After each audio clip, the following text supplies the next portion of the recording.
آج کے انسان کا ایک بہت بڑا بحران یہ ہے کہ آج کے بد نصیب انسان نے سکولز بنائے، کالجز بنائے، یونیورسٹیز بنائیں، ادارے بنائے، ریسرچ کے سینٹر بنائے،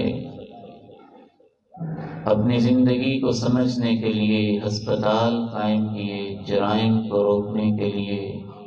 عدالتیں کھڑی کی، قانون کے ادارے بنائے، تھانے کچہریاں بنائیں، سب کچھ آج کے انسان نے بنایا، ہر چیز کو اس نے سمجھا، زمین کی پرتوں کو کھولا، اس کی نقاب کشائی کی تہوں میں اترا، 7,000 10,000 کلومیٹر تک زمین کی گہرائیوں میں اس نے غوطہ زنی کی، کہیں کوئلے کی کانیں دریافت کی، کہیں نمک کی کانیں دریافت کی، کہیں سونے چاندی جیسی معدنیات دریافت کی، کہیں اس نے سمندر میں غوطے لگا کے ہیرے جواہر لال اور موتی تلاش کیے، پھر اس کی بے چین و مضطرب کیفیت کو صبر نہ آیا،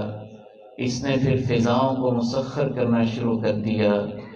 چاند پہ اس نے کمندیں ڈالی، سورج پہ اس نے نگاہیں دوڑائیں،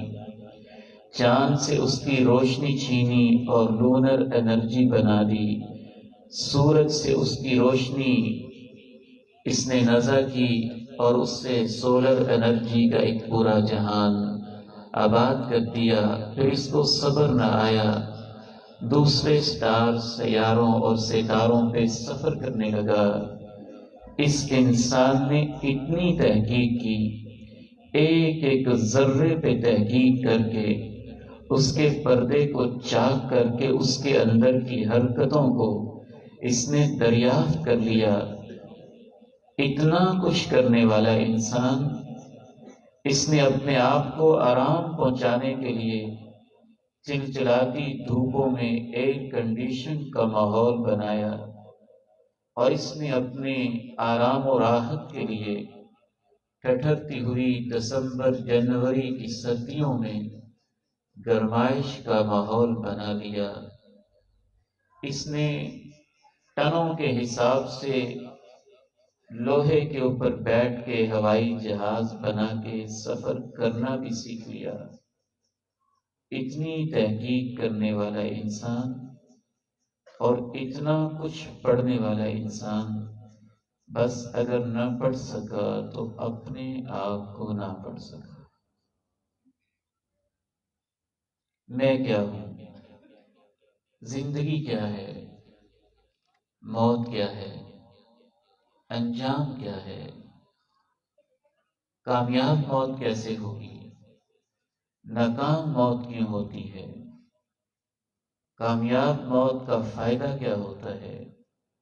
ناکام موت کے نقصانات کیا ہوتے ہیں؟ وہ جو شہر خاموشاں ہے قبرستان، وہاں کیا ہوتا ہے؟ اور جب ماں پردے کی اوٹ میں چھپ جاتی ہے اور جب محبتیں کرنے والا باپ رخصت ہو جاتا ہے، تو وہاں ایک نئی زندگی میں ان کے ساتھ کیا ہو رہا ہوتا ہے؟ یہ سب وہ موضوعات تھے جو آج کے انسان کے سلیبس سے خارج ہیں۔ زندگی کی ضروریات کو اس نے سمجھا، زندگی کی حقیقت کو نہ سمجھا، زندگی کی مادیات کو، میٹیریلسٹک اپروچ کو تو اس نے سمجھا، زندگی کی سپرٹ، زندگی کی روح اور زندگی کے خلاصے کو نہ سمجھا۔